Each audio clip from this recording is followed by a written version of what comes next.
آ گئی،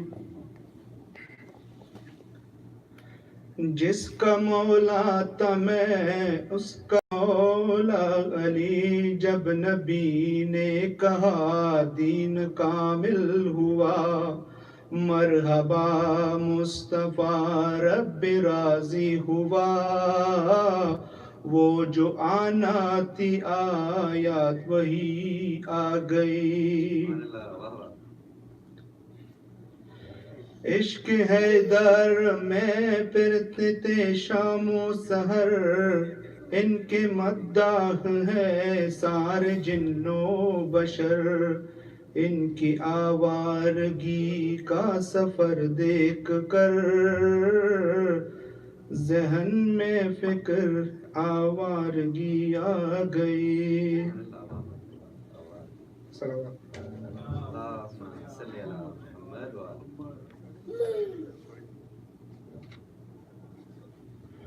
مسلک عشق میں مانگنا عیب ہے، میں بھی خاموش ہوں وہ بھی خاموش ہے، ان کو سب ہے خبر اس لیے چپ ہوں میں،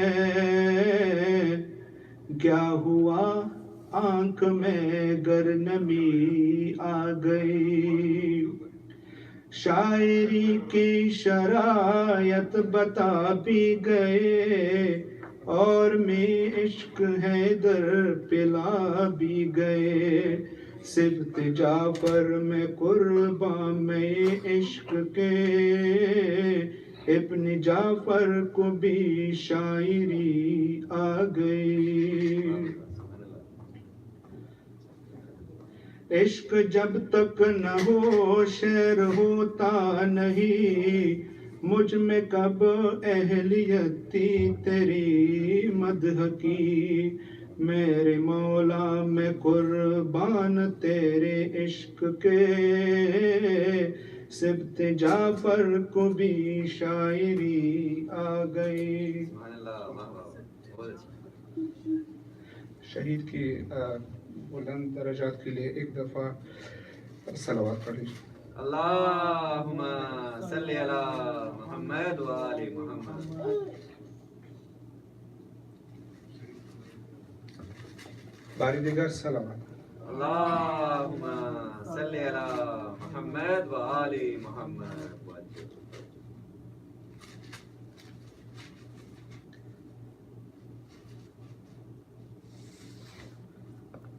کہاں سے لائے گی دنیا حسین کے جیسا، کہاں سے لائے گی دنیا حسین کے جیسا، فقط حسین ملے گا حسین کے جیسا، کہاں سے لائے گی دنیا حسین کے جیسا، عبادتوں کا تو جاری ہے سلسلہ اب تک، نماز کو تو نمازی نہیں ملا اب تک، کرے جو خاک پہ سجدہ حسین کے جیسا، کہاں سے لائے گی دنیا حسین کے جیسا۔ بر سید الشہداء نعرہ صلوات۔ اللہم صلی علی محمد و آل محمد۔ خدا بناز کرے فخر عالمین بنے، ہے اس رسول کہا شان مرسلین بنے، ہے جس نبی کا نواسا حسین کے جیسا، کہاں سے لائے گی دنیا حسین کے جیسا۔ شیخ پہ شکر فضیلت جو کوئی کربلا کی پوچھے گا. افضال بھائی خصوصاً آپ جب گائے تھے نا ادھر تو یہ حسن آپ کی فضیلت جو کوئی کربلا کی پوچھے گا مجھے یقین ہے کعبہ جواب یہ دے گا. نہیں کسی کا بھی روزہ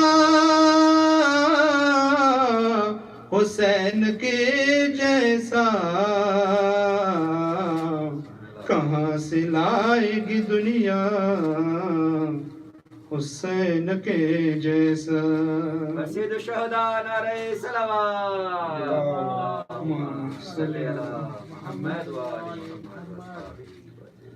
دل رمان رہی ہے شجاعتیں تم کو سلام کرتی ہیں اصغر شہادتیں تم کو ہے 6 مہینے میں جذبہ حسین کے جیسا کہاں سے لائے گی دنیا حسین کے جیسا. خدا ہی جانے کے عباس کیا ہے شان تیری یہ منزلت یہ سعادت کسی نصیب ہوئی تجھے سمجھتی ہے زہرا حسین کے جیسا کہاں سے لائے گی دنیا حسین کے جیسا. نصیریوں سے کہو چھوڑ دے بزد ہونا یقین کیسے کرے گا ولم یلد ہونا جسے نصیب ہو بیٹا حسین کے جیسا کہاں سے لائے گی دنیا حسین کے جیسا. شکست کس کی ہے میدان میں فیصلہ کر لے دلیل چھوڑ دیا جا مباہلہ کر لے ہے تیرے پاس تو لے آ حسین کے جیسا کہاں سے لائے گی دنیا حسین کے جیسا. فقط حسین ملے گا حسین کے جیسا کہاں سے لائے گی دنیا حسین کے جیسا. بر محمد و اہل بیت محمد صلی اللہ اللہم صلی علی محمد و آل محمد و آل.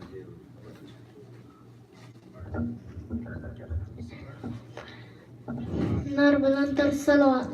اللہم صلی علی محمد و آل محمد. جناب لال اصغر فاطمہ جان نصب کی بھی آؤ مادر کشته شد حسین بے خطا مادر فاطمہ جان نصب کی بھی آؤ مادر کشته شد حسین بے خطا مادر فاطمہ جان نصب کی بھی آؤ مادر کشته شد حسین بے خطا اور مادر فاطمہ جان نصب کی بھی مادر کشته شد حسین بے اور مادر. آجا بلال اصغر آجا فاطمہ جان نصب کی بھی مادر کشته شد حسین بے اور مادر. آجا بلال نار حیدری. یا علی. شاباش. سبحان اللہ. Good job.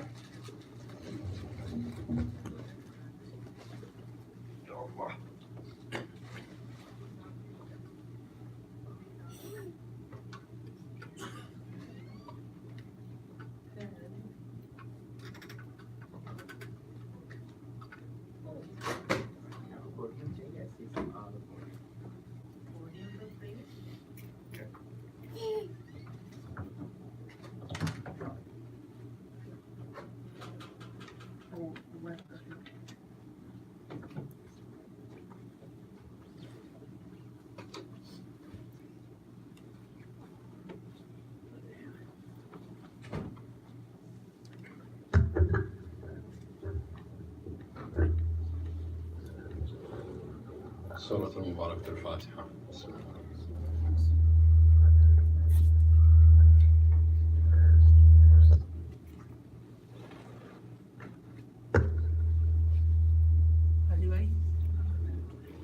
Should be fine. मेरा खुशनूदी मौलाना साहिब अलस्र व ज़मान नारे सलावत मोहम्मद व आले मोहम्मद أعوذ بالله من الشيطان الرجيم. मेरा ताजील ज़हूर इमाम ज़माना नारे सलावत मोहम्मद व आले मोहम्मद.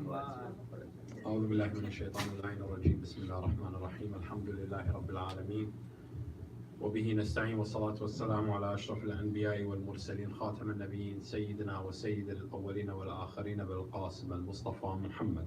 اللهم صل على محمد وآله وعلى أهل بيته الطيبين الطاهرين المعصومين المنتخبين المنتجبين المظلومين الذين أذهب الله عنهم الرجس وطهرهم تطهيرا.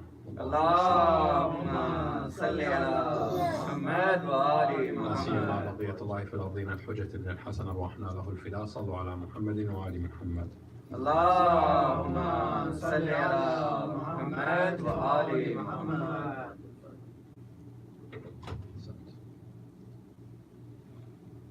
قال الإمام المعصوم الإمام علي بن موسى الرضا عليه أفضل الصلاة والسلام: من قال لا إله إلا الله محمد رسول الله بشرطها وشروطها وجبت عليه الجنة. Said the holy Imam alayhi salam Allah, whoever says La ilaha illallah Muhammad Rasulullah with its terms and conditions, Jannah becomes incumbent on them. Jannah becomes their right from Allah subhanahu wa ta'ala. But the Imam alayhi salam Allah says specifically بشرطها وشروطها, with its terms and conditions. وأنا ثامني شروطها, and I, Imam Rida alayhi salam Allah, am the eighth of the conditions which Allah subhanahu wa ta'ala has set for kalima la ilaha illallah Muhammad Rasulullah. Sallallahu ala Muhammadin wa ali Muhammad. اللهم صل على محمد وآل محمد. When we look at this hadith of the Imam alayhi salam Allah,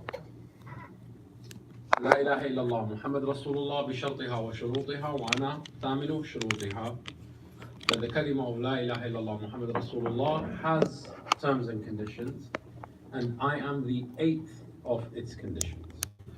Meaning here that the Imam alayhi salam Allah is speaking about the Imamah of the 12 Masumeen after the Risala of our beloved Prophet Muhammad sallallahu alayhi wa alihi wa sallam. اللهم صل على محمد وآل محمد. From this hadith, there is a lot that can be taken away, and inshallah we'll try and take as much information from this hadith that we can benefit ourselves first and foremost, and then inshallah how we can take this risala and benefit others. One of the first ways we understand that the Imam is talking to us as a Shia community as opposed to other communities within Islam is the fact that he mentioned himself as the eighth of the conditions. Meaning the Imam alayhi salam Allah could have said, whoever said La ilaha illallah Muhammad Rasulullah with its terms and conditions, and Wilayat Ali ibn Abi Talib is one of the terms and conditions, then that's understandable. We can say the Imam is talking about specifically here the Wilayah of Ali ibn Abi Talib alayhi salam Allah.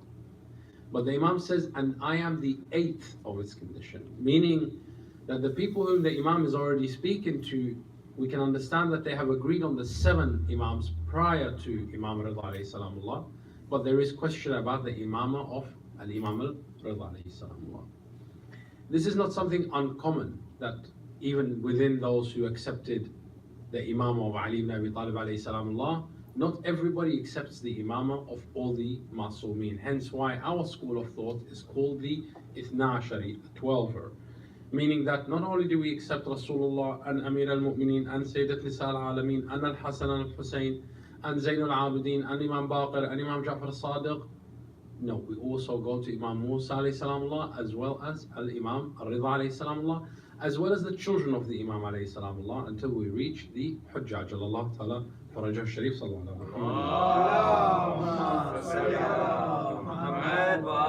wa. That is because we have people who accepted Allah, but they rejected the Nubuwwah of Muhammad sallallahu alayhi wa sallam.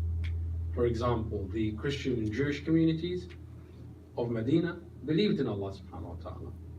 They believed in the same Allah subhanahu wa ta'ala that the Prophet was preaching about. But they didn't accept Rasulullah as part of La ilaha illallah. They said, you're not a Nabi of Allah, you're not a messenger of Allah, and we do not accept you as a messenger of Allah. The messenger of Allah must either come from us, Bani Israel, the Jewish community, or it comes from us, the Christian community. We don't accept a Muhammad from the Arabs. We don't accept you as a prophet.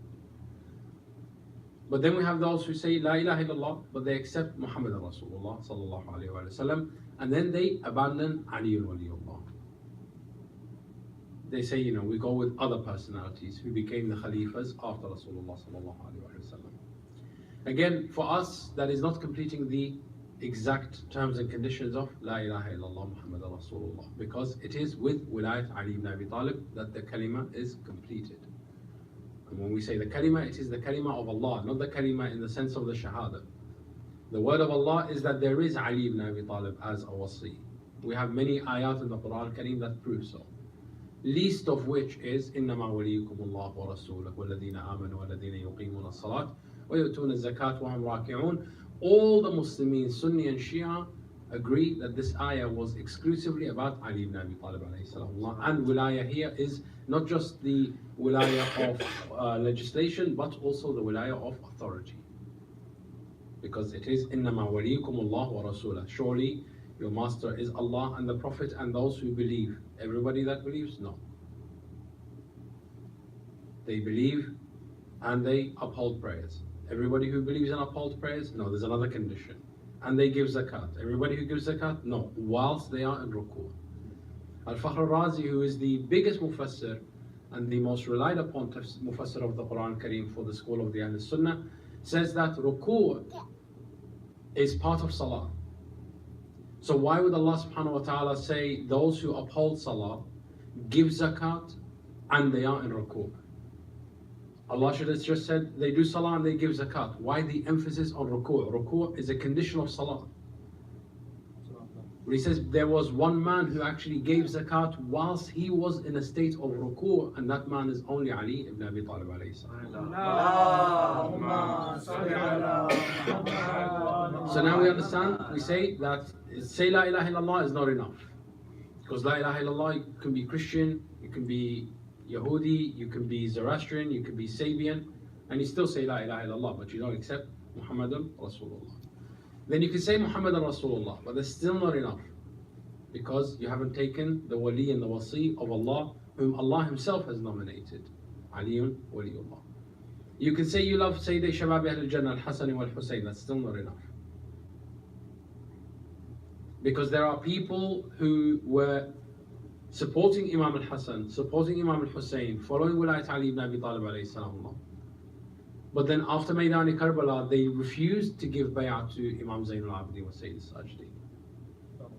They said Muhammad ibn Hanafiya, the brother of Imam al-Hussain, is the one who's going to be the Imam after. You see, people still were following the Imams, but then they were selecting which Imam to follow and which one not to follow. This is not absolute obedience to Allah. Absolute obedience to Allah subhanahu wa ta'ala is to follow the Imam which Allah has nominated, not the Imam whom we think is best. We don't have a choice in the say. It's Allah's religion, and therefore Allah, as He says in the Quran, and He knows best where to put the Risala. People turned against Imam al-Baqir alayhi salamullah. We call them Zaydis. Zaydis, they left the imamah of Al-Imam al-Baqir alayhi salamullah, and they went and said that Zayd, the son of Imam Zayn al-Abidin, is the Imam after. Because Imam al-Baqir didn't declare war against Bani Abbas, whereas Zayd actually went to war with Bani Umayyah, and Zayd actually went to war with Bani Umayyah. So they said no, now every Imam has to be like Imam Hussain. They have to be an Imam who goes and fights the oppressor. We have no more Imams that just sit at home and just teach. We don't want that anymore. See, some people were trying to force their own loyalty onto the Imams. You want me to do your bay'ah? You want me to follow you as my Imam? You have to do what I want, not what you want. Then we have people who know, they followed Imam Zayn al-Abidin, and they believed in Imam al-Baqir alayhi salamullah, and they believed in Imam Ja'far al-Sadiq alayhi salamullah, but they stopped following after Imam Ja'far al-Sadiq. They didn't follow Imam Musa ibn Ja'far. Nor did they believe in the Imam of Ali ibn Musa Rida alayhi salamullah. What they did is they made their own Imams. So for example, we have Ismailis, right? Ismaili Shias, Bahoras. These are people who, today, again, we're talking about our identity as a Shia. Today, people will come to us and then they will see what a Zaydi does or what a Ismaili does or what a Bahora does, and they will say, look, you Shia of Imam Mahdi, this is what you do. You say, no. These people, they claim to be Shia of Ali. Yes, they believe Rasulullah and they believe Ali ibn Abi Talib. Yes. But they don't follow the other Imams. We follow all the Imams. We are 12ers. We have to have 12 Imams. And we know exactly who those 12 Imams are. We know them by name. We know them by description. We know who their mother is. We know who their siblings are. We know who their children are. It's not that we're just making these guys up as we go along. No, we actually have descriptions of them. And we say we have to follow an Imam who Allah has nominated as a Hujjah, not anybody else. So therefore Imam Rida alayhi salam says, Man qala la ilaha illallah Muhammad Rasulullah bishartiha wa shurutiha wujibat alayhi al-jannah. Wa ana thamini shurutiha. Whoever says la ilaha illallah Muhammad Rasulullah, following the terms and conditions of the kalima as Allah has ordained, Jannah becomes wajib upon them. And I, Ali ibn Musa Rida, I am the 8th condition of La ilaha illallah Muhammad Rasulullah, meaning that you have to follow all the 12 Imams to fully have the kalima with Allah subhanahu wa ta'ala, La ilaha illallah Muhammad Rasulullah sallallahu alayhi wa alihi wa sallam. So now we say, okay, well, there is an Imam, but who nominates this Imam? And we as the 12 Shias, where do we get our proof in the Quran al-Kareem? Because remember, it's the Quran and the Ahlul Bayt. It's not just one or the other, it's both. The Ahlul Bayt translate the Quran to me, but the Quran tells me who are the Ahlul Bayt. Sometimes when we read a book, you pick any book. The book itself is teaching you about a particular discipline of science, mathematics, history, whatever it could be. But then at the same time, someone will turn around and say, well, if the book is supposed to teach me, why do I need anybody else? You still need a professor. And sometimes the professor is the very author of the book, right? So now I need a professor who is either the author of this book, or I need a professor in the subject. In the case of the Quran, the professor who is the author of the book is Allah subhanahu wa ta'ala himself. We, because of our sins and shortcomings and our distance that we have put between us and Allah subhanahu wa ta'ala through disobedience, prevents us from being able to communicate with Him directly. And therefore Allah subhanahu wa ta'ala communicates to us through the professors of faith, because they profess. And they came to us, and we know them as Anbiya and as Awsiya. As we mentioned yesterday, it's important for us to protect this establishment of Anbiya and Awsiya. We cannot let people make mockery of Anbiya and Awsiya. Yes, it's one thing to say there is separation between church and state, but that doesn't mean that the state can say whatever it wants about the church and the church remains silent. No. It's either we are completely separate, we don't talk about each other, you leave us to our own and we leave you to your own, or then we have to draw some boundaries and lines of respect where we don't cross such boundaries. We cannot say that, we allow people to practice faith freely in this country while at the same time mocking those faiths.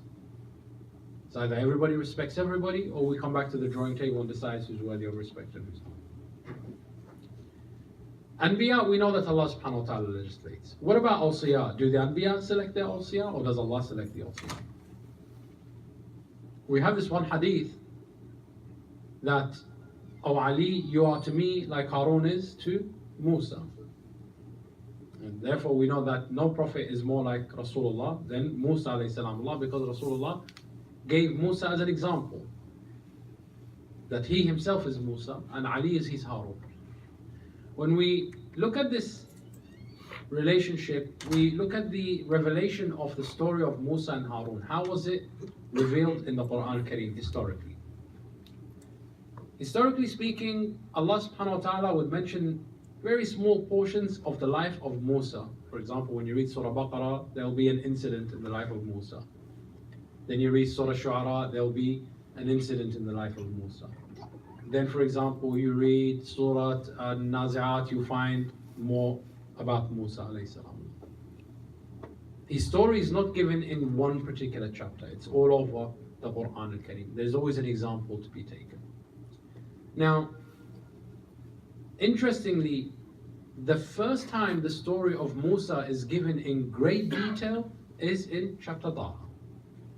This is the first time that Allah subhanahu wa ta'ala doesn't just mention Musa, but He actually gives specific details in the life of Musa alayhi salam.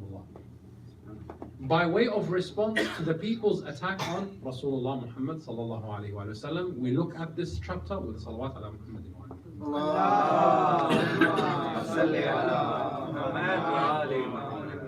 Surah Taha was the purpose of its revelation, and this is specifically for my younger brothers and sisters to listen to the purpose of revelation. You know, sometimes I will say, for example, you need to learn maths. Your parents will say to you, you need to learn maths. And you say, well, why do I need to learn maths? I'm only what, 5, 6? I'm not a scientist as of yet. You know, I don't need maths. You say, no, but you do need maths, even though you're 5 and 6. You need to know basic maths. I'm going to give you money. Tomorrow you're going to go to the shop, you're going to buy something. You need to know how much change to take back, otherwise people are going to cheat you in life.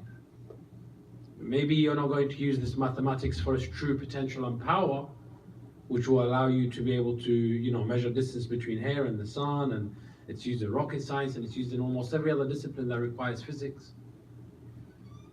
So yes, math has potential to do so many great things, but you still need it today, because even for the basic things, you need mathematics. It's universal. Numbers are universal. You need them throughout your whole life.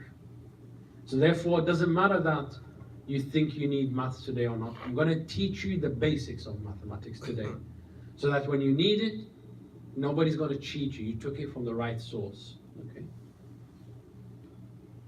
When Allah subhanahu wa ta'ala is educating an entire nation on a new religion, He needs to teach them the mathematics of this religion. Maybe they don't fully comprehend wilayah. You know, see, people turn around and say, well, Rasulullah, you Shia say that Yawm Ghadir is when he declared Ali ibn Abi Talib as the Imam. Yes, that is the declaration of Ali by Nas. That is the official date that he has been placed into office. It doesn't mean that's the day he was nominated. The day he was nominated as an Imam was Yawm ad-Dar.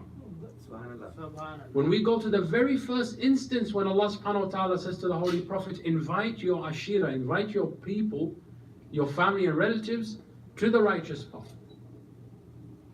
In that very instance, Rasulullah says to the people of Quraysh, to the notables of Quraysh, who will support me today?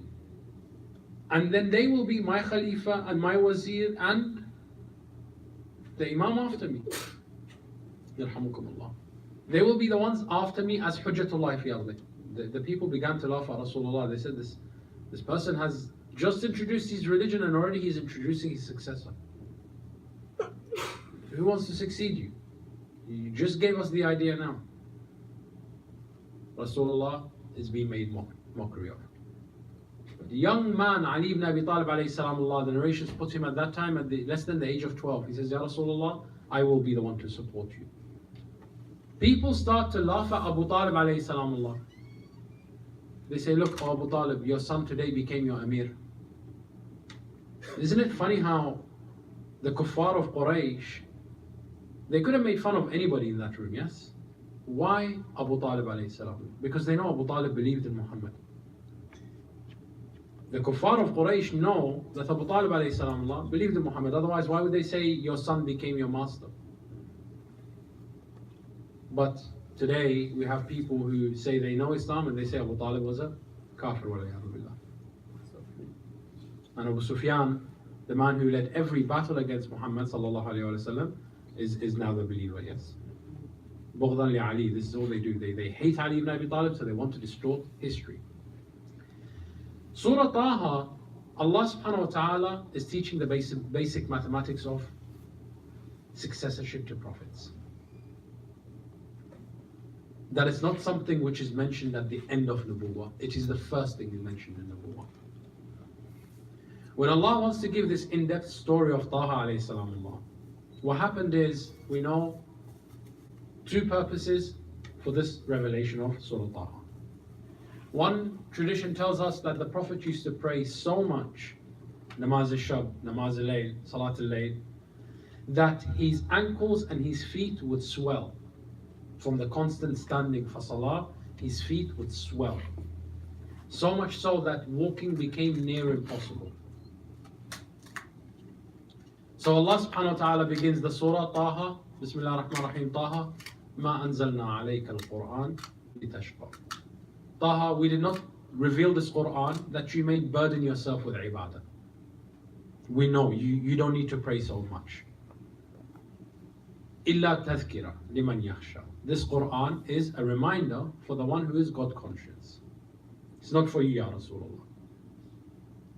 This Quran, when it tells people to do a lot of ibadah, it's for them, it's not for you. We know how much you believe in Allah subhanahu wa ta'ala. Number one. This is one reason why we say it was revealed. Another narration which we have is that Rasulullah was praying, and Abu Lahab and Abu Jahl and these people of Quraysh saw him praying salah. They said, قَدْ شَقِيَ فِي آلِهَتُنَا. He has created mischief in our religion and the religion of our forefathers. This salah that he's doing, his 5-time namaz, is bid'ah, is shirk. Because he has abandoned our gods, the idols of Hubal and. So Allah subhanahu wa ta'ala responds on behalf of Rasulullah by saying that this Quran is not mischievous. The idols are mischievous. This Quran is the truth. We did not send this Quran down to you to create mischief in the land. No, it is only a reminder for the one who truly wants Allah subhanahu wa ta'ala. There is a detailed description of Allah's attributes, 4 of his attributes to be specific. His attribute of divine legislation, that he subhanahu wa ta'ala legislates the Sharia al-Ilahiyya. Description of his Sharia Takwiniyya, that he not only legislates the laws of creation, but he is the law of creation. Meaning that he himself creates everything, whatever's in the heavens, whatever's in the earth.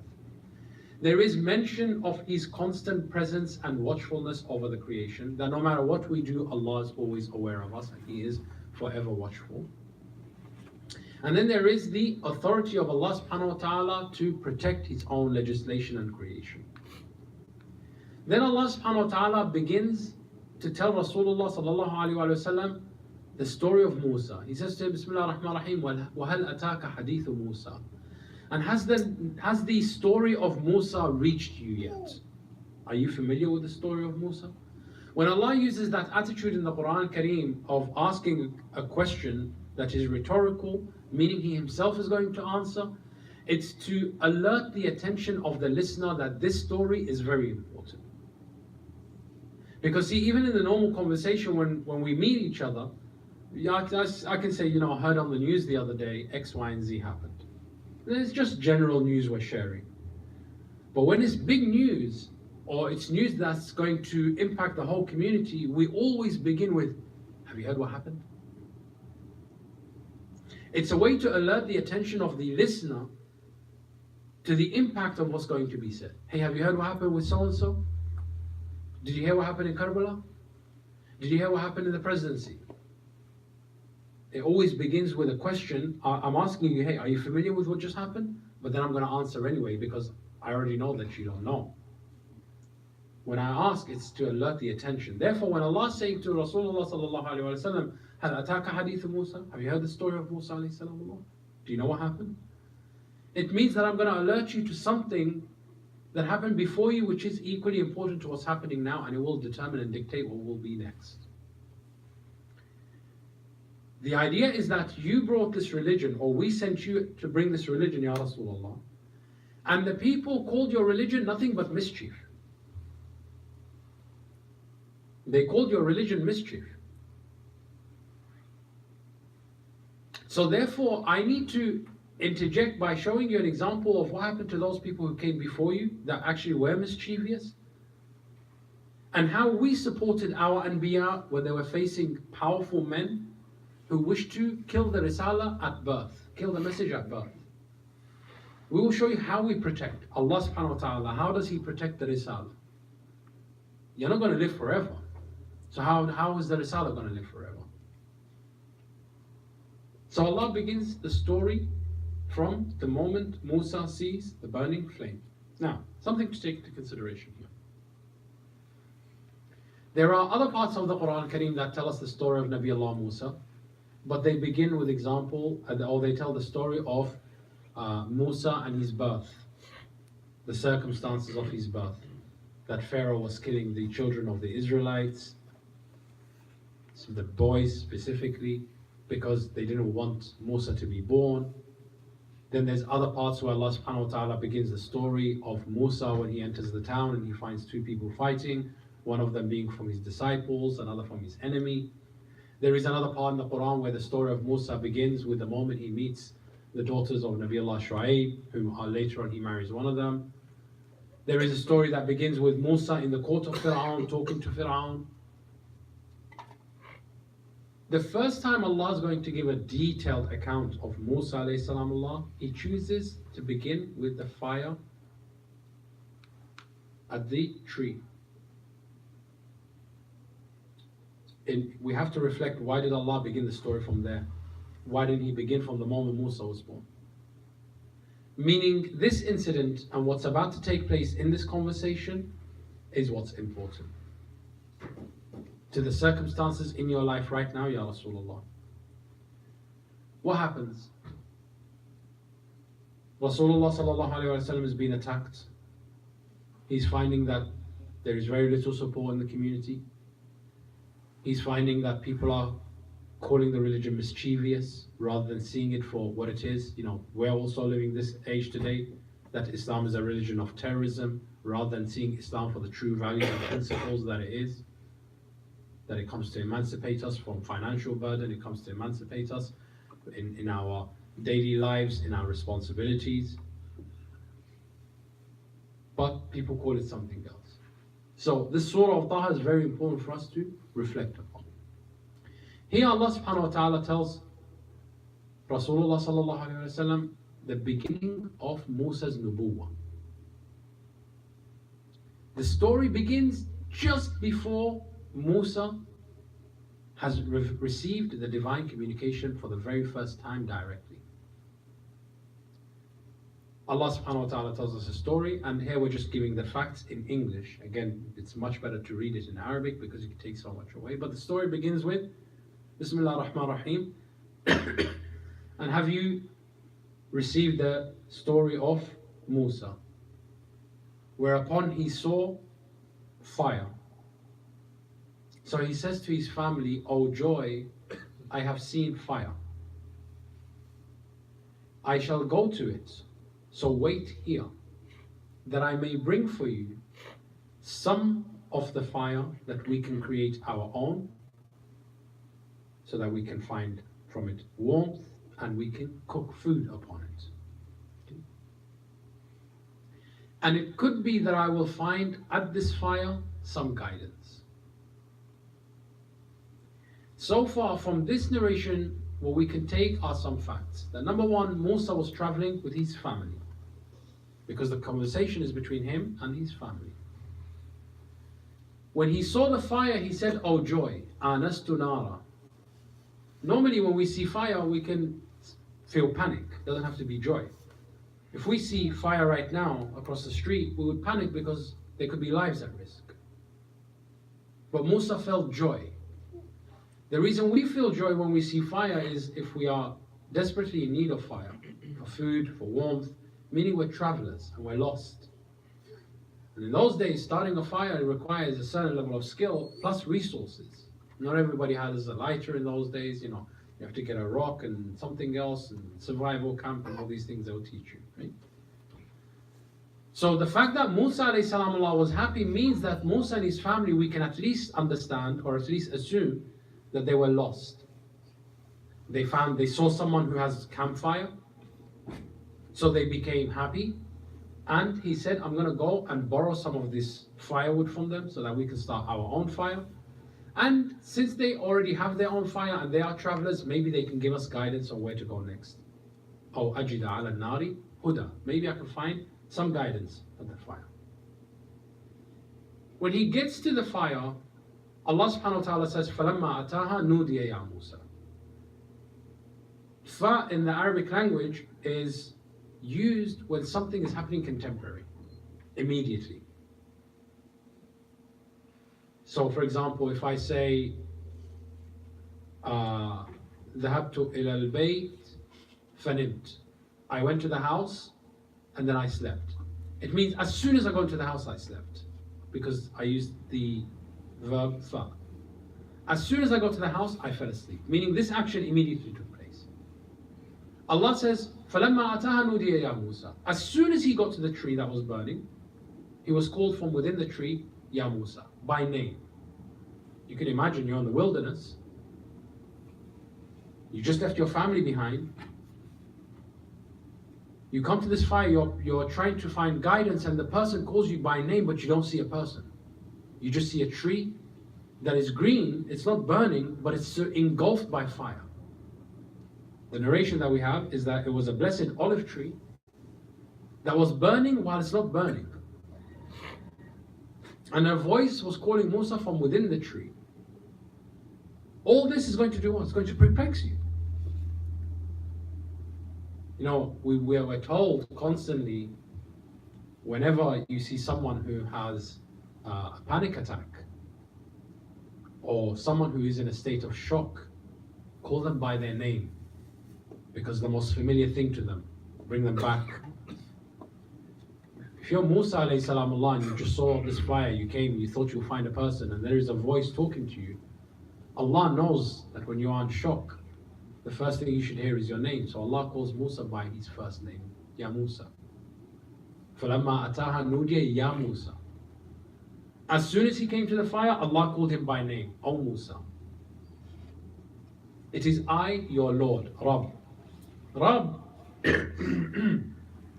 is different to Allah in understanding. It's the same entity, we understand. But we don't say La Rabba illallah. Yes? We say La ilaha illallah. There are many Rabbs, but there is only one Allah.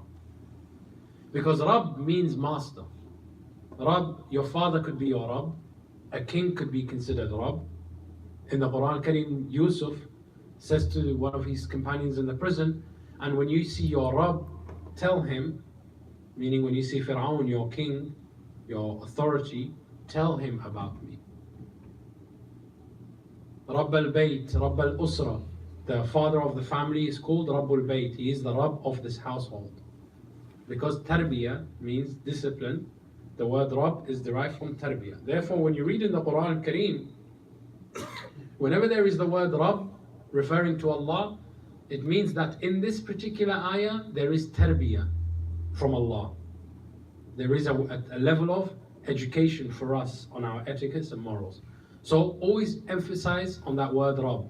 And notice in the Quran al-Kareem, there isn't a single dua in the Quran al-Kareem that doesn't begin with Rabbana. Rabbana atina fid dunya hasana wa fil akhirati hasana. Rabbana la tuzigh qulubana ba'da idh hadaytana. Rabbi ighfir li wa li walidayya wa lil mu'minina wal mu'minat. Rabbana inna sami'na munadiyan yunadi. Every dua begins with Rabbuna, because dua is asking, like we've been told, ask Allah the way you would ask your parents. And since it is any kind of asking from parents comes under the realm of tarbiyah, when we speak with Allah subhanahu wa ta'ala, we should speak through the door of tarbiyah. That, oh Allah, give me tarbiyah, discipline my heart, condition my soul, that it learns to ask only you and nobody else. So therefore every dua with Allah begins with Rabb, Rabbana. Right? Here Allah subhanahu wa ta'ala says to Musa alayhi salamullah, Inni ana rabbuk, I am your Rabb. Because what he tells him next is tarbiyah. What does he say to him immediately? Take off your sandals. Why? Because you are in a blessed land called Tuwa, Wadi al-Muqaddasi Tuwa. Musa hasn't been here before, therefore he doesn't know how to act. Allah says, I will be your Rabb, don't worry, I will give you the tarbiyah. Remove your sandals. You are now in a holy place. And I have selected you, so listen to what I will reveal to you. Meaning, I'm going to reveal nubuwwah to you. Another interesting point just here, as a side note, especially for the youngsters. What did Musa go to the fire for? To find guidance and fire, so that he can benefit his family. When he got there, what did he get? He got nubuwwah. The idea is that whenever you go to Allah subhanahu wa ta'ala and you want to take something from Him, even though you made the niyyah that I only want this one thing from Allah subhanahu wa ta'ala, Allah will give you more. And what Allah will give you is better than what you want.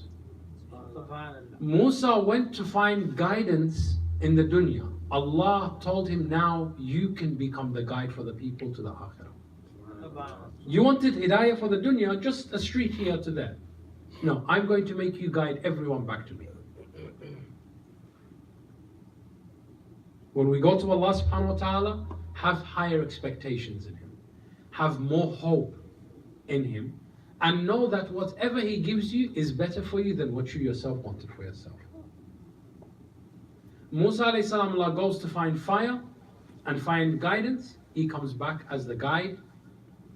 And he comes back with more than fire. He comes back with the miracles. 9 to be specific.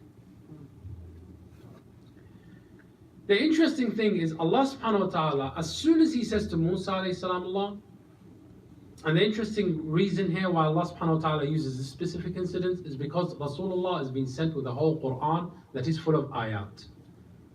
Musa was only sent to Fir'aun with one ayah. Tell Pharaoh one thing and one thing only. Innahu taqa. Just tell him, you have become a tyrant. Bas. Allah is entrusting Musa to take one message, one line from him to Pharaoh. One line. Innahu taqa.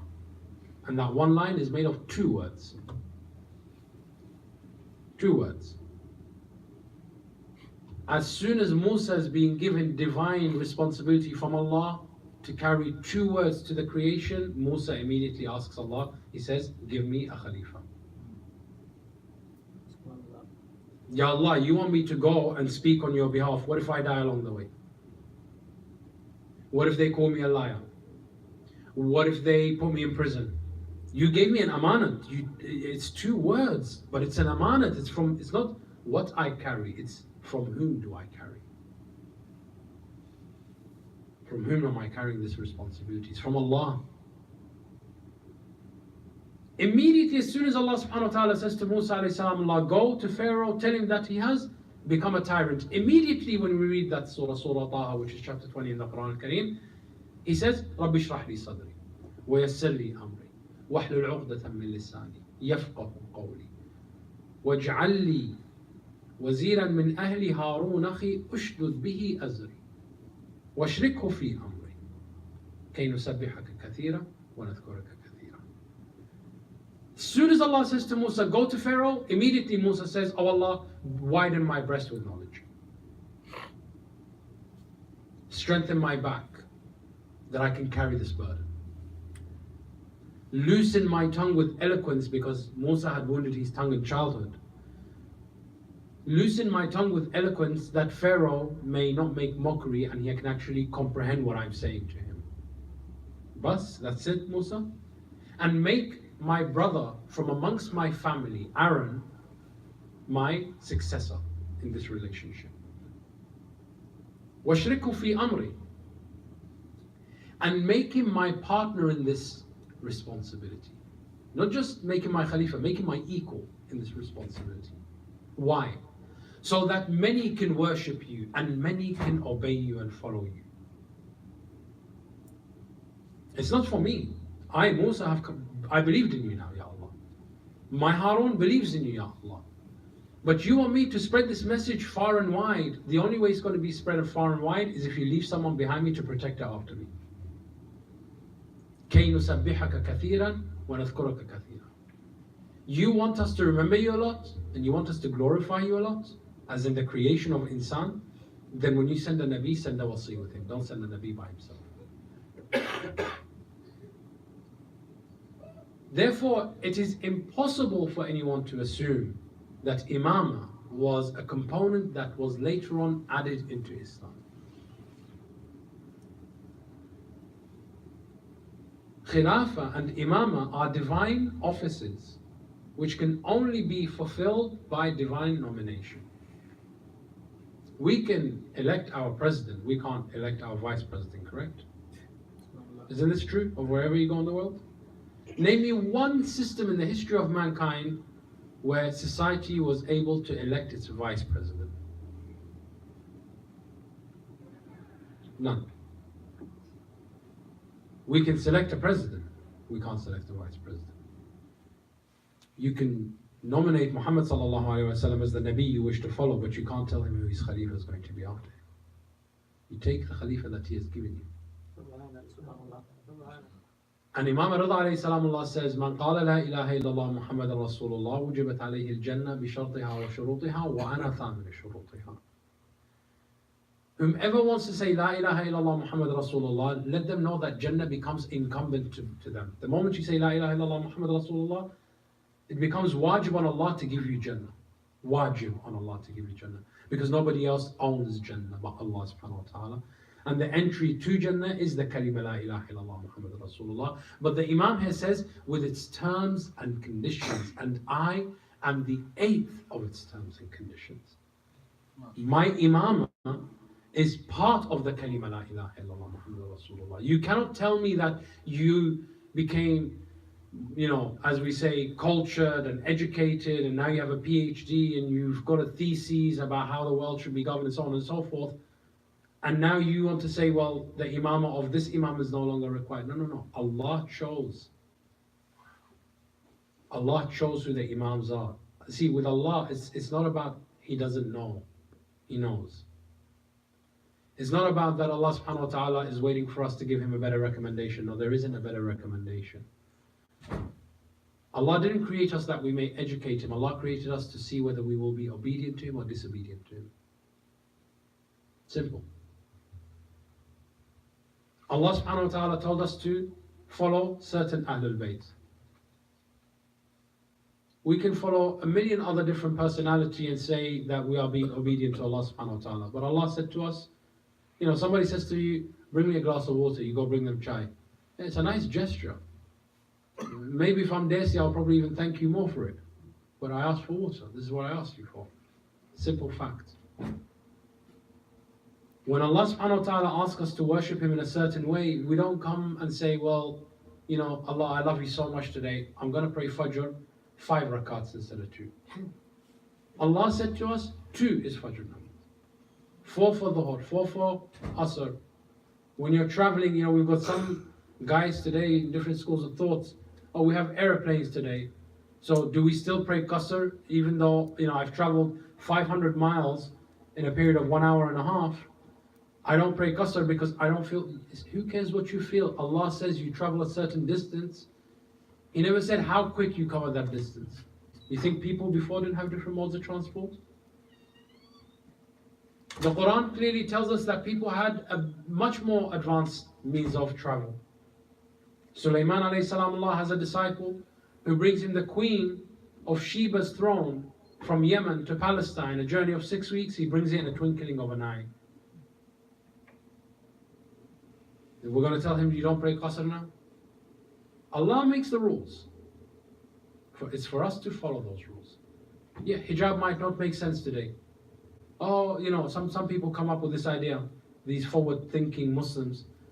Oh, well, what difference does it make? Guys are guys anyway. They're going to look whether I'm in hijab or not in hijab.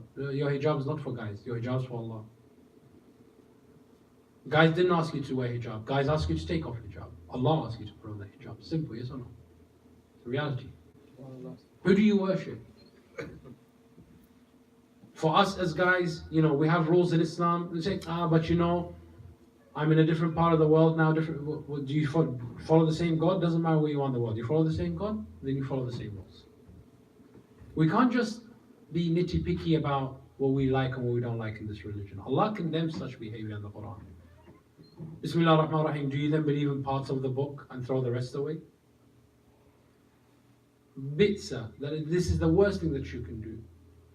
So when we want to follow Allah subhanahu wa ta'ala, if I truly believe in Allah subhanahu wa ta'ala, see, other people say they believe in Allah subhanahu wa ta'ala. We say not necessarily. They say why? We say, well, you say God has children. We say, Qul huwa Allahu ahad. It's the same God, but we're saying complete different opposite things about Him, correct? Likewise when it comes to religion. You can tell me you have opinions on Imam, that's fine. You can tell me you have opinions on who should and may be better Khalifa after Rasulullah, that's fine. But do you have the authority to nominate them? Otherwise, please keep your opinion to yourself. Allah subhanahu wa ta'ala, Musa, if anyone has an opinion on Khilafah, why is Musa asking Allah? وَاجْعَلْ لِي وَزِيرًا مِنْ أَهْلِ هَارُونَ أَخِي, and make for me from amongst my family Aaron, my brother, a successor after me.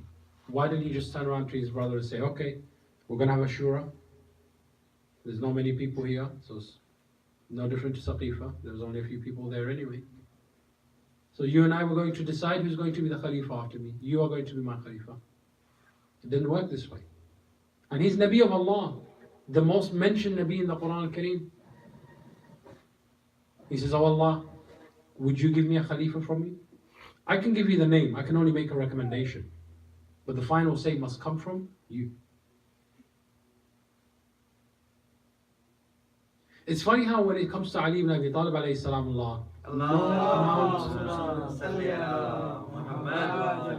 no amount of argument that we can give to the other side will be conclusive to them. I think it was Allama al-Hilli who used this argument best. It's either Allama Hilli or it would have been Shaykh Mufid. Said, Rasulullah nominated Ali ibn Abi Talib alayhi salam. They said, no, the man was delirious. The man was delirious. It says in Bukhari, in the Rajul Yajhul. He's delirious, he doesn't know what he's talking about. So Allah asked, he says, well, what about your guy? How did he become Khalifa? They said, yeah, Rasulullah may have not nominated him by name, but all the books say that when Rasulullah was on his deathbed, he asked him to go and lead the namaz. He said, who asked him? He said, Rasulullah. He said, wait, wasn't the man delirious? Just 2 seconds ago. 2 seconds ago he was delirious. He said, Ali, let me write for you, Ali's the Khalifa. He said he was delirious. But you say, your guy can go and lead the namaz, now that Rasulullah is completely sound and fine? Well, how do you make these things? They say Abu Talib alayhi salam, Allah is kafir, wa iyadu billah. What's your proof? Rasulullah was whispering to him at his deathbed, accept. And we were standing at the door and we can hear this conversation. But Rasulullah shouts at the top of his lungs in Ghadir for 3 days, Man kuntu mawla, fahada Ali mawla, and none of you heard it.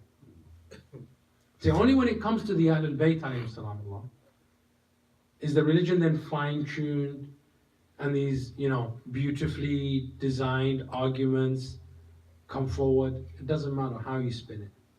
As we say back home, and I say this, respectfully to the minbar, but it's just saying, a dog is a dog even if you make it from gold. It's still a golden dog, it's nothing else. It will still be a golden dog. A lie is a lie no matter how you shape it. Wrong is wrong no matter how you shape it. You cannot come up and just make up your Khalifas and your Imams and no, you follow whom Allah subhanahu wa ta'ala has legislated and nominated. Because Allah knows best. Because Allah knows from the day of Ali ibn Abi Talib alayhi salam to this very day, there hasn't been a single person better than him. There isn't a single person better than Sayyid al-Shuhada. There isn't a single person better than any of the Ma'sumin alayhim salam. In their principles, in their etiquettes, in their sacrifice, in their belief in Allah subhanahu wa ta'ala. Zainab alayhi salam, in her honor, salawat ala Muhammadin wa ali Muhammad. Her one statement in Karbala is testament. The enemies of Allah make mockery of her by saying to her, how did you see what Allah did to your family in Karbala? She says, Ma ra'aytu illa jamila. You know, sometimes people ask, what is the beauty that Zainab saw? What is the jameel that you see in Karbala? The jameel in Karbala is, I can say to anyone in this room, you know, for the salvation of your family, you need to go and die right now. There's a car coming, you need to go and stand in front of that car and die. Complete destruction. One, it requires a lot of faith in you to believe in me and to believe that I actually know what I'm talking about. And to have tawakkul that what I promised you shall come to pass. And you have no way to hold me accountable except to have faith in me. Imam Hussain alayhi salam goes to Karbala with all his dearest and nearest. And Allah subhanahu wa ta'ala says to him, the only way this religion will be saved is by the shedding of your blood and the captivity of your household. It's the only thing that will shock the conscience of the world. It's the only way to save this deen. And you go to Karbala and you see the brutal massacre of your nephew Shah Qasim, of your beloved Shabih al-Mustafa Ali Akbar alayhi salam, of Hazrat Abbas, of Shah Awan Muhammad, of your best of friends Habib ibn Mudahir and Muslim ibn Awsaj. At any moment in time you can walk away from this. All you have to do is give a bay'ah, that's it. One word. At any given moment in time, you can walk away. But you don't. Is that not the peak of tawakkul on Allah subhanahu wa ta'ala? That Allah's word is true? Because you have nothing else but His word. This is beautiful what Zainab alayhi salam saw. Because she saw beyond the physical pain. She saw that the risala, the flesh and the body may be mutilated, but the risala will be saved and salvaged. And that is why Allah subhanahu wa ta'ala knows best where to put His risala. With the Ahlul Bayt, alayhim salamullah, the message hasn't changed. The community of the message has changed towards the Ahlul Bayt, but the Ahlul Bayt and the message have not changed. And that is why the Imam alayhi salam Allah says, Man qala la ilaha illallah Muhammad Rasulullah bi shartiha wa shurutiha wujibat alayhi al-Jannah. The only way to surely reach Jannah is to follow la ilaha illallah Muhammad Rasulullah with its proper terms and conditions, with the Imamah of the Ahlul Bayt. Otherwise you're worshipping a different Allah. Otherwise you're believing in a different Rasulullah. Otherwise, we're no different to ISIS. ISIS say they believe in Allah. ISIS say they believe in Rasulullah. But which Muhammad do they believe in? Which Muhammad says go and kill? Which Allah says go and kill a 60-year-old man because he doesn't believe in me? What kind of weak, walayadu billah, hasha lillah, what kind of weak God is that who takes his vengeance and wrath out against people who are in their old age? ISIS hasn't really killed anyone of worth. In the sense that they're not facing people who can fight them on equal footing. They're picking on the weak, the downtrodden, the oppressed, the elderly, the frail. They're cowards, just like the Khalifa they follow. There's no difference. But you look at Ali ibn Abi Talib alayhi salam, a man runs away from him in the battlefield.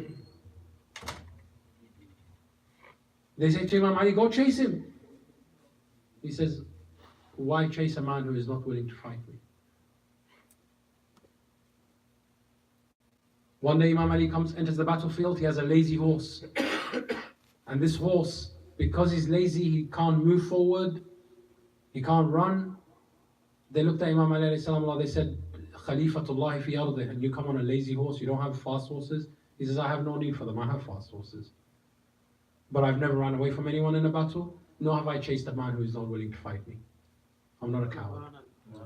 A man comes to Ali ibn Abi Talib in the Battle of Siffin, he says, Ya Ali, give me your sword. Imam Ali gives him the sword. The man begins to laugh, he says, now who's going to save you from death? Imam says, "Tu pagal, you crazy? What death am I going to run away from?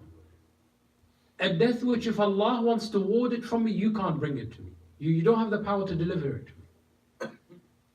And if Allah sent it to me, I don't have the power to send it away from me. Well, what death am I running from? You've got my sword, you haven't got my life. Sometimes someone takes a small thing from us, they took our deen. Because our deen tells us not to do certain things. But this one person takes a particular one of our rights, we drop everything and we go after that one person. I think that person, what's the difference? It all comes from Allah. So we can turn around and say, yes, you say Allah, you say Rasulullah, but which Allah and which Rasulullah? ISIS, your Allah and my Allah are the same? Completely not. Completely not the same Allah. Your Rasulullah and my Rasulullah are the same? Completely not the same. Because we call for the continued legacy of Allah and Rasulullah's hujjah on earth while you go around killing Allah and Rasulullah's hujjah on earth. So how are we the same people then? We're not the same people. It's very important for us to draw this distinctive line, which is Wilayat Ahl-Bayt alayhim salam Allah. Not for the purpose to discriminate against people, not to belittle anybody else's faith, not to say that we are somehow superior and other people are inferior, but to clearly state that there is a difference between us and them. And what we believe in is different, and what you believe in is different. And it's not a problem to be different. Lakum dinakum waliya deen. But don't try and paint us to be all part of the same Islam. We're not part of the same Islam. It's a reality. We are not part of the same Islam. We follow the adab of the Ahlul Bayt, and there are people who follow the adab or the lack of adab of the enemies of the Ahlul Bayt. They call for the killing of everyone, including Christians and Jews, whereas the shrine of Abu Fadl Abbas alayhi salamullah and Bainul Haramain, when ISIS was in Iraq killing Jews, Christians and Yazidis, the only place in Iraq the Christians and the Jews and the Yazidis could find shelter for free for a period of 3 months without having to pay a penny is in Bainul Haramain, because it was the Shia of Ali ibn Abi Talib alayhi salamullah. It was the Muhibbeen of Imam al-Hussain alayhi salamullah. It was the students of Bibi Zainab alayhi salam that were not willing to see any other woman be oppressed. The Shia of Iraq, the Shia of Lebanon, the Shia in Syria were saluting statues of the Virgin Mary, saying, don't worry, if there are no Christians to come and defend you from ISIS, we will be your defense from ISIS. We have a different madhab. We have a different ideology. Our La ilaha illallah Muhammad Rasulullah comes with different responsibilities. It comes with the responsibility, the burden of 12 Imam Masumeen who have reminded us of what it is that Rasulullah, which Rasulullah. And it is imperative that we have to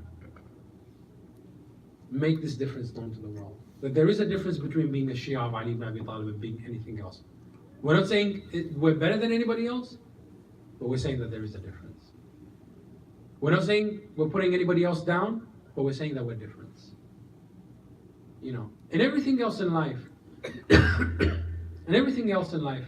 we are allowed to make comparisons. And everything else in life, we can make comparisons. Someone says, I prefer the iPhone. I say, well, I prefer, for example, I'm not going to lie to myself. Somebody says they like Android. I can say I like iPhone because I do. Right? So it works better for me. You like Android. I like iPhone. Yeah, but it's different. Okay, can we talk about the differences? How? How is my phone better than your phone, or your phone better than my phone? Oh, nice. You like German cars? Yeah, I like Japanese. Well, what's the difference? What makes you prefer? Yeah, well, let's talk about the points, strength points and weak points. Why am I not allowed to talk about Ali ibn Abi Talib alayhi salam? You're telling me you have someone better for me to follow as the Khalifa of Allah. Yes? You're telling me somebody else is more entitled. You're telling me you have a person better than Imam Hussain. Yes? That's fine. It's offensive to me, but it's fine. What I find offensive may not be offensive to you. I'm offended, but I'm not gonna throw a fit. I'm gonna stay quiet. But you made the claim. Back it up for me, please. Here are the merits of Imam Hussain alayhi salam. Here are the qualities of Ali ibn Abi Talib alayhi salam. Tell me, what do you have? I'm just asking a simple and fair question. Don't get emotional. Get even. Give me your results. I've done my due diligence. I didn't come up to you and told you your guy is bad. You came to me and said there is a problem with holding this Majlis al-Ansar. You came to me and said there is a problem with doing matam for Imam Hussain. You came to me and said there's a problem with crying for Abu Abdullah Hussain. You came and said to me that Yawm Ashura should be a day of rejoicing and celebrating and. And I said to you it's a day of gham, a day of sorrow, because you wouldn't be celebrating the day your family died. Why would you celebrate the day Rasulullah's family died? And I'm just saying, let's be fair. Let's be fair. At the very basic level, let's at least accept that there is different kalimas out there. Different people have different values and different beliefs in Allah subhanahu wa ta'ala. So don't try and paint me part of the same belief system that you are. Lakum dinakum waliyadin.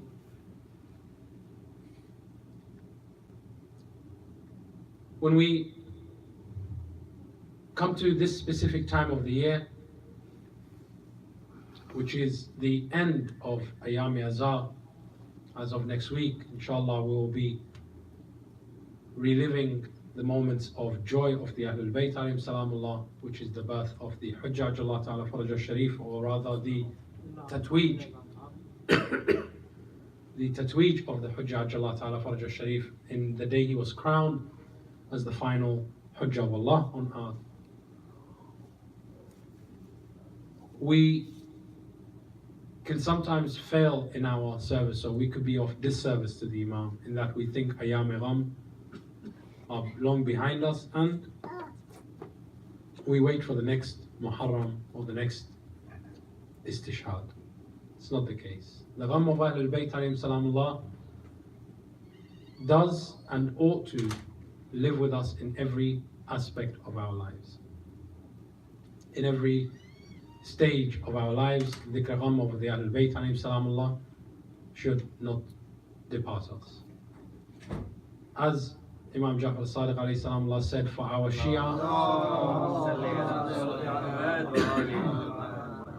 Shia, their joys are our joyous occasions and their sorrows are our sorrowful occasions. And for the Ahlul Bayt, كل يوم عاشوراء كل أرض Karbala. Let us dim out the lights on the istishhad of the Imam Ali ibn Musa Rida alayhi salamullah. This Imam, who is known as Al-Imam al-Dhamin, the guarantor. The Imam who is also known as Gharib al-Ghuraba.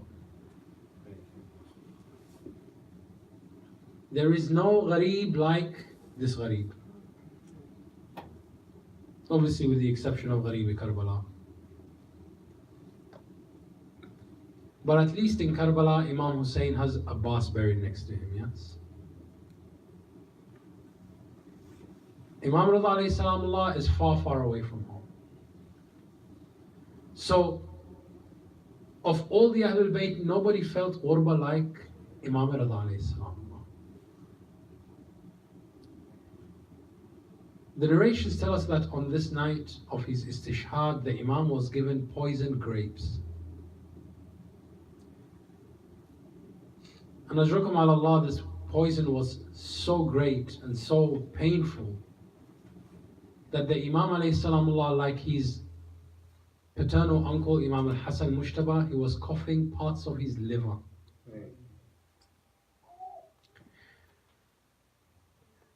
As the Imam alayhi salamullah is in his final moments, we are told that Imam Jawad journeys by way of Mu'jiza from Medina to Khurasan. In the same way that Imam Zain al-Abidin journeyed from Kufa to Karbala to bury Shuhada'i Karbala. And I think this alone in its Mu'jiza is what made these moments more difficult for Imam Rida alayhi salamullah. compassionate, soft-hearted. The narration says that the Imam alayhi salamullah, Imam Jawad, when he came to bury his father, he sat next to him, next to Imam Rida.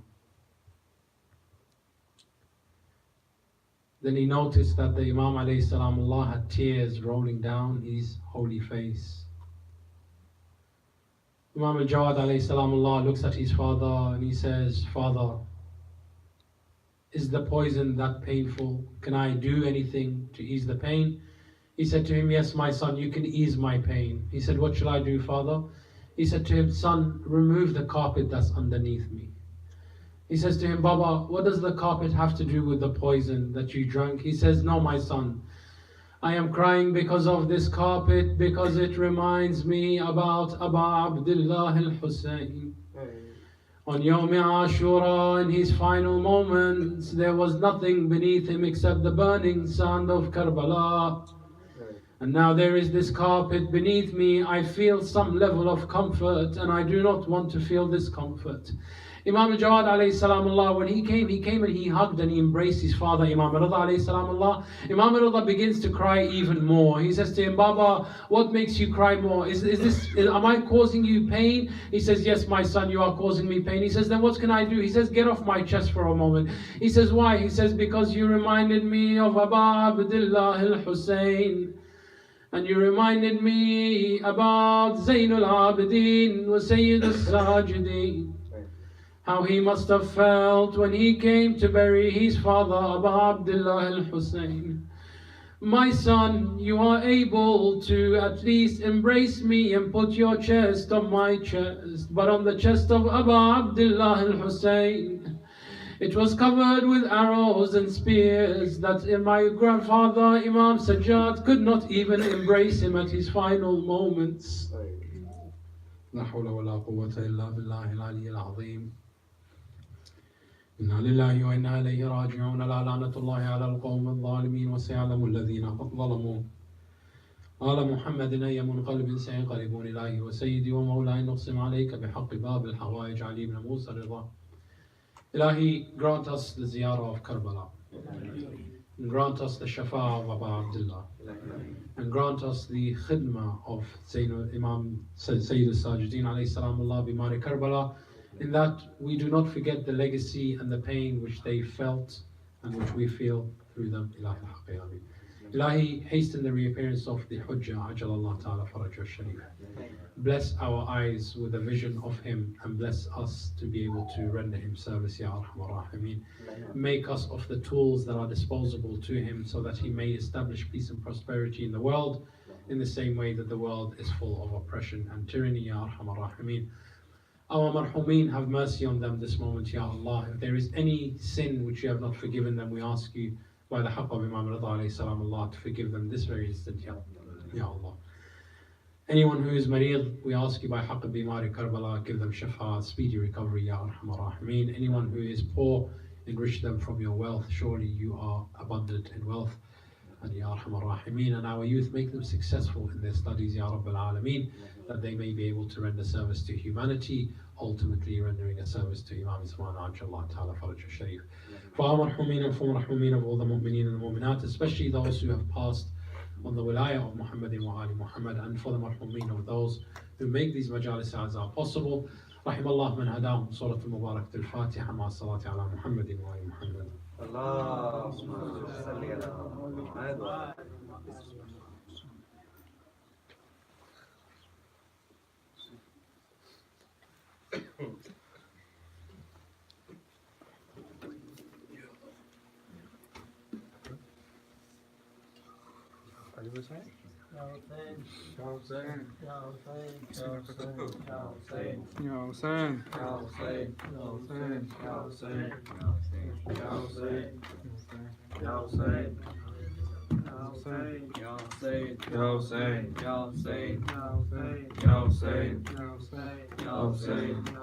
Karbala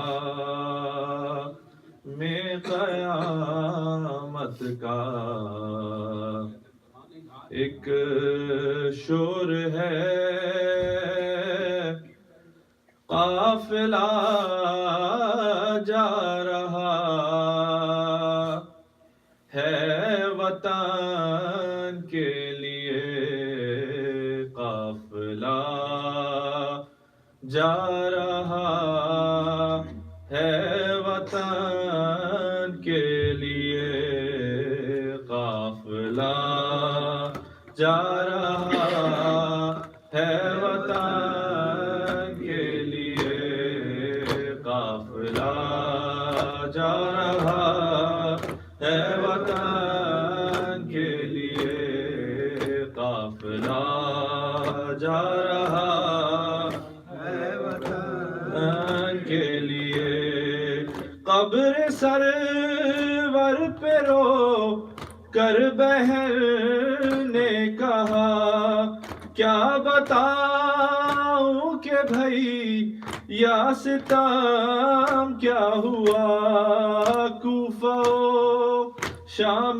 میں ہوں free بے رضا آپ محتاج یہاں تھے کفن کے لیے قافلہ جا رہا ہے وطن کے لیے قافلہ جا رہا ہے وطن کے لیے جب چلے تھے مدینے سے سب ساتھ تھے اون و جعفر تھے اکبر تھے عباس تھے جا رہی ہوں مدینے تو کوئی نہیں اب مصیبت فقط ہے بہر کے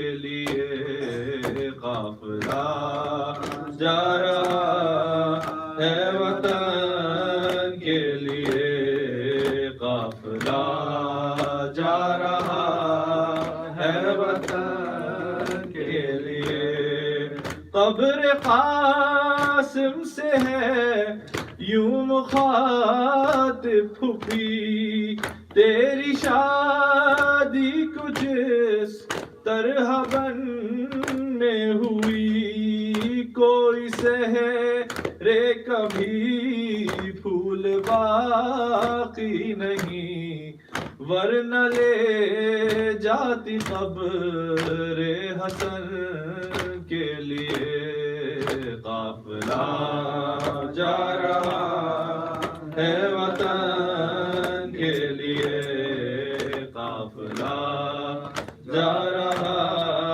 ہے وطن کے لیے کوئی روتی ہے اپنے جوان لال کو رو رہی ہے کوئی کون سخن کے لیے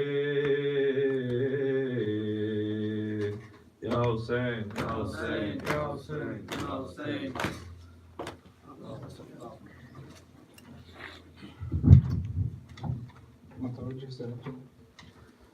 السلام عليك يا أبا عبد الله الحسين السلام عليك يا ابن رسول الله السلام عليك يا ابن أمير المؤمنين وابن سيد الوسيين السلام عليك يا ابن فاطمة الزهراء سيدة النساء العالمين السلام عليك يا سار الله وابن السار والبتر المبتور السلام عليك وعلى الأرواح التي هلت بفنائك عليكم مني جميعا سلام الله أبدا ما بكيت وبكي الليل والنهار ولا جعل الله آخر العهد مني لزيارتكم السلام على الحسين وعلى علي بن الحسين وعلى أولاد الحسين وعلى أصحاب الحسين السلام عليكم جميعا ورحمة الله وبركاته السلام عليك يا غريب الغرباء السلام عليك يا معين الضعفاء والفقراء السلام عليك يا مغيث الشية والذوار في يوم الجزاء السلام عليك يا سلطان أبا الحسن يا علي بن موسى رضا السلام عليكم ورحمة الله وبركاته السلام عليك يا صاحب العصر والزمان الأمان الأمان الأمان من فتنة الزمان يا مولاي السلام عليك يا شريك القرآن السلام عليك يا وارث صاحب ذا الفقار السلام عليك يا حجة الله على خلقه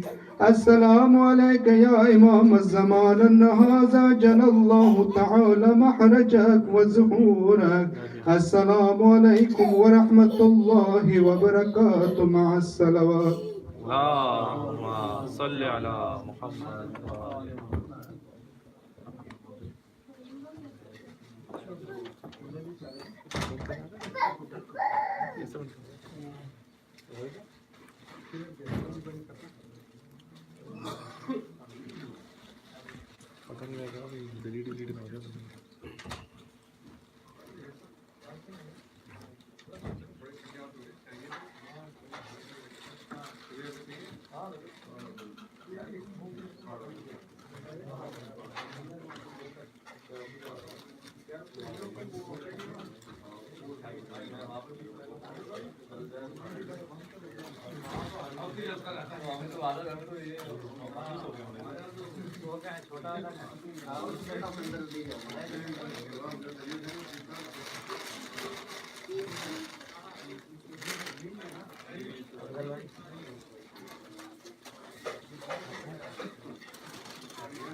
कैसे हैं आप? ठीक है।